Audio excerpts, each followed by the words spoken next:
Alors, bonjour à tous et bienvenue dans cette nouvelle vidéo dans laquelle on va continuer à s'entraîner pour le bac. Et aujourd'hui, on va faire un peu de physique. Ça sera un exercice de mécanique, comme vous vous en doutez peut-être déjà avec le schéma. Et ça sera donc le dernier exercice du sujet qui est sorti en 2024 dans les centres étrangers. Donc, l'exercice s'intitule L'homme canon et on se doute un peu de ce qui va se passer.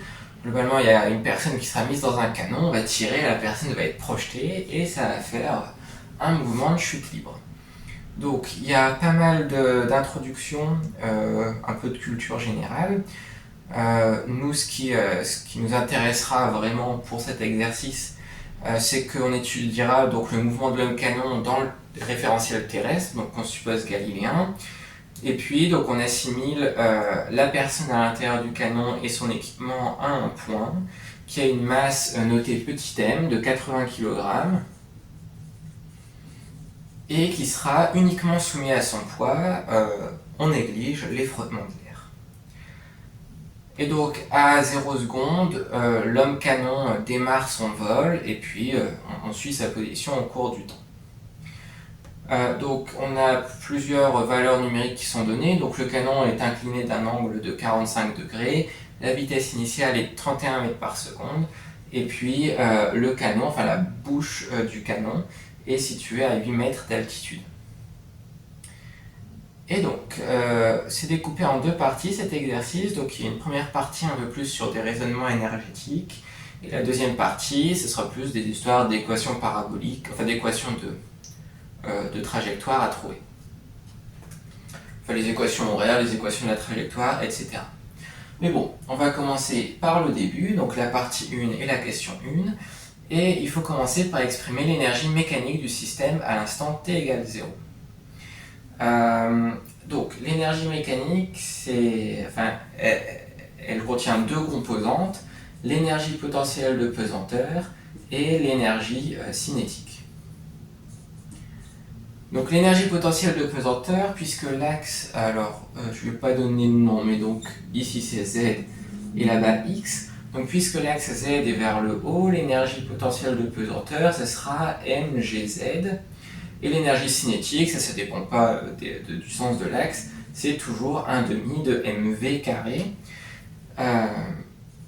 Donc ça c'est la formule générale, mais nous on demande sa valeur à l'instant initial. Donc à l'instant initial, Z vaut H et V vaut V0. Donc on obtient ceci. Ensuite, on nous demande, à l'aide d'un raisonnement énergétique, de déterminer la vitesse du système à l'arrivée dans le filet. Donc qui est représenté ici. Il y a un filet de protection pour pas que l'homme s'écrase au sol. Et donc on nous demande de trouver sa vitesse quand il arrive au niveau de ce filet. Et une chose importante qui simplifiera les calculs, c'est que grand H et petit h font tous les deux 8 mètres.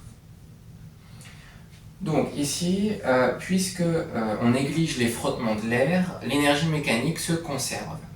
Et donc c'est ce qu'on va utiliser.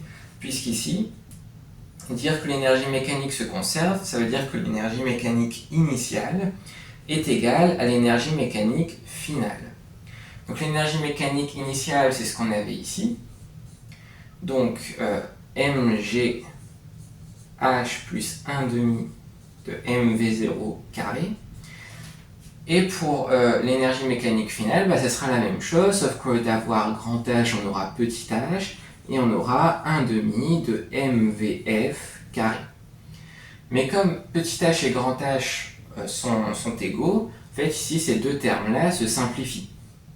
Et en fait, à la fin, on va récupérer que V0 est égal à Vf. Donc la vitesse finale du système est la même que sa vitesse initiale.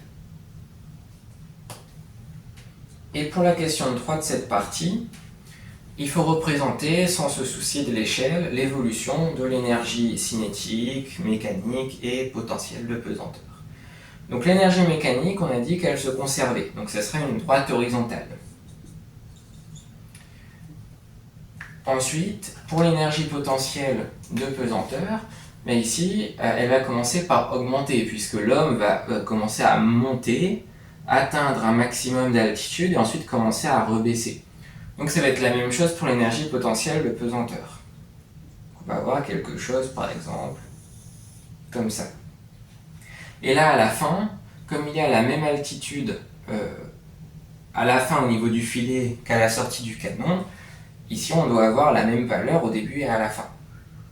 Et ensuite pour l'énergie cinétique, il faut la prendre de sorte à ce que la somme de l'énergie cinétique et de l'énergie potentielle soit égale à l'énergie mécanique. Donc par exemple un truc comme ça. Donc là ici en vert c'est l'énergie cinétique et en rouge on avait dit que c'était l'énergie potentielle de pesanteur. Et donc il ne faut pas oublier de donner un nom aux axes, donc ici on va avoir l'énergie et puis là on peut mettre aussi bien le temps que petit x. Enfin, les deux sont corrects. Et donc ça termine cette première partie. Donc dans la deuxième partie, l'objectif va être de trouver les équations horaires et la portée, le temps de vol de l'homme, enfin du système. Et donc pour commencer, il faut appliquer la deuxième loi de Newton et exprimer les coordonnées du vecteur accélération du système. Donc la deuxième loi de Newton, elle nous dit que la somme des forces qui s'exercent sur un système est égale à la masse du système fois son accélération. Donc ça c'est la formule générale. Maintenant si on l'applique à la situation, la somme des forces elle va être rapide à écrire puisqu'il n'y a qu'une force, c'est le poids. Et donc le poids c'est m fois g qui va être égal à m fois a. Et donc au final on va simplement avoir petit a qui sera égal à g. Donc g c'est l'intensité de pesanteur, donc c'est un vecteur qui est orienté vers le bas. Donc si on projette cette équation vectorielle sur l'axe z et sur l'axe x, on va obtenir que ax c'est égal à 0 et que az c'est égal à moins g. Alors pourquoi moins g? Parce que là, le vecteur g, il a pour coordonnée 0 moins g, puisque le vecteur est vers le bas alors que l'axe est vers le haut. Donc c'est tout ce qu'il fallait dire pour la question 4. Et maintenant, il faut en déduire les équations horaires du mouvement. Donc, ça veut dire qu'il faut trouver x en fonction du temps et z en fonction du temps. Là, pour l'instant, on a l'accélération, mais on sait que pour trouver la position à partir de l'accélération, il faut intégrer deux fois. Puisque l'accélération, c'est la dérivée seconde de la position par rapport au temps, pour remonter à la position, il faut intégrer deux fois. En intégrant une fois, on obtient la vitesse. Donc on peut déjà faire cette étape intermédiaire. Donc en intégrant une fois ces relations, on va trouver que Vx, ça va être égal à une constante 1, enfin une constante que je vais appeler C1, et Vz, ça va être égal à moins Gt plus une constante 2. Et pour trouver les deux constantes, il va falloir utiliser les conditions initiales. Donc là, à chaque fois, tout dépend du temps. Je peux le rajouter pour que ça soit vraiment clair. Donc, les conditions initiales, c'est ce qui se passe, comme leur nom l'indique, à l'instant initial. Donc, on a Vx de 0 qui est égal à... Donc là, ici, on sait que le vecteur V0, il est incliné par rapport à l'horizontale d'un angle alpha. Donc ici, si on fait un triangle un peu plus grand, sinon vous risquez de ne pas voir grand chose. Là ici, si on a le vecteur V0 avec un angle alpha, ici on va avoir V0 cosinus alpha et ici V0 sinus alpha. Donc la composante du vecteur vitesse initiale sur x, ça va être ceci, V0 cos alpha. Et de la même manière, Vz de 0, ce serait égal à V0 sinus de alpha. Donc, on a d'une part Vx de 0 qui est égal à V0 cos alpha, et c'est aussi égal à C1. Donc, on a trouvé C1. Et puis Vy de 0, on vient de dire que c'était égal à V0 sinus de alpha, et c'est aussi égal, donc si on remplace t par 0 là-dedans, il reste simplement C2. Donc en fait, ici, C1, on va pouvoir le remplacer par V0 cosinus alpha, et C2 par V0 sinus alpha. Et donc, je vais pouvoir effacer ça pour faire de la place pour la suite. Et justement, la suite, ça va être exactement la même chose. On va intégrer une fois ça, et puis trouver les constantes d'intégration grâce aux conditions initiales. Donc là, on va avoir x de t qui est égal à V0 cosinus alpha t plus C3, et z de t qui sera égal donc à moins 1,5 de gt carré plus V0 sinus alpha fois t plus C4. Et là, les conditions initiales, où là il n'y aura même pas de projection à faire, ça va être quand 0, x vaut 0, et z vaut h. Et donc on peut remplacer directement que C3 c'est égal à 0, et C4 c'est égal à grand H. Et on retourne exactement sur ce qui est proposé dans l'énoncé. Maintenant, pour la question 6, il va falloir trouver la valeur de la coordonnée z de t lorsque le système entre en contact avec le filet de protection. Donc là, il n'y a pas beaucoup de calculs à faire, il faut juste reprendre l'énoncé. Donc le filet de protection, il est représenté ici sur le schéma, et il est à une hauteur h, enfin petit h, par rapport au sol.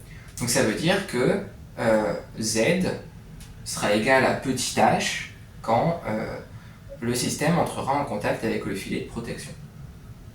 Donc c'est tout ce qu'il y a à dire pour la question 6. C'est juste s'approprier l'énoncé, il n'y a pas de calcul à faire. Et il faut en déduire la durée de vol, la durée du vol.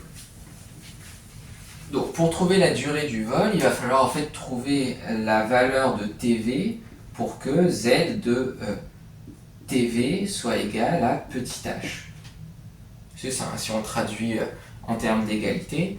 Donc là, z de TV est égal à petit h.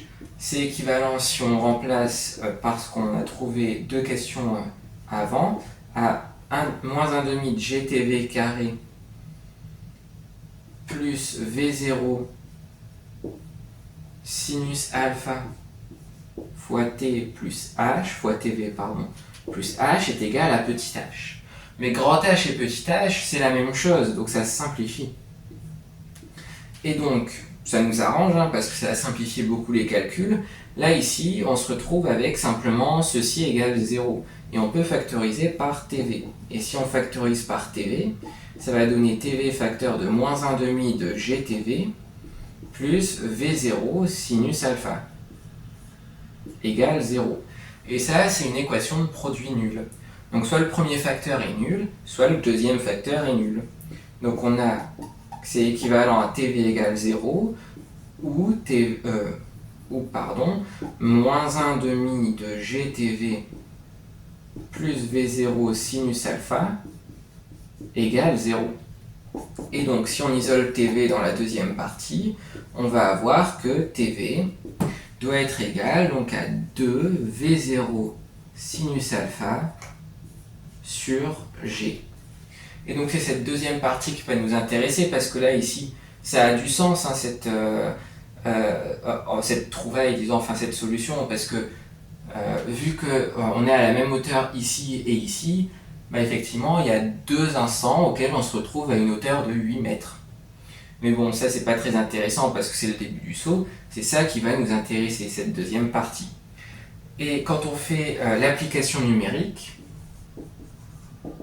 on trouve que TV, donc là je crois qu'on a le droit à deux chiffres significatifs, oui c'est ça, donc TV ça va être égal à 4,5 secondes. Et on nous demande aussi de trouver la portée du vol. Donc pour ça il faut simplement déterminer la valeur de XV à l'instant TV. Et on a l'expression de x en fonction du temps, donc ça va être V0 cosinus alpha fois TV, le TV qu'on vient de trouver, et quand on réinjecte, on va trouver que XV c'est égal donc à deux chiffres significatifs à 98 mètres. Donc ça c'est pour la question 7, j'ai oublié de le noter mais c'était la question 7. Et pour la dernière question de l'exercice, il faut comparer cette longueur théorique à la longueur du record qui a été homologué le jour dont discute l'énoncé, donc en 1998. Et donc ce record, il est de 56,64 mètres. Donc il est bien inférieur, voilà, il y a 40 mètres de différence, donc oui, il est bien inférieur par rapport à ce qu'on a trouvé nous, et donc il faut se demander pourquoi. Et donc, à chaque fois, quand on pose ce genre de questions, c'est toujours c'est presque toujours la même réponse. C'est que les frottements, on les a négligés, mais dans la vraie vie, il y a bien des frottements. Et les frottements, ils vont s'opposer au mouvement. Donc là, ici, si l'homme canon, il est propulsé vers la droite, les frottements vont s'opposer à son mouvement, donc ils vont être vers la gauche, et donc ça va empêcher l'homme canon, le système, d'atteindre cette longueur théorique. Donc finalement, les frottements ne sont pas si négligeables que ça. Et c'était la dernière question de l'exercice, donc c'est synonyme de fin de vidéo. Donc j'espère qu'elle vous aura été utile d'une manière ou d'une autre. Si c'est le cas, pensez à vous abonner et à mettre un j'aime à la vidéo. Et puis je vous dis à bientôt pour une prochaine vidéo.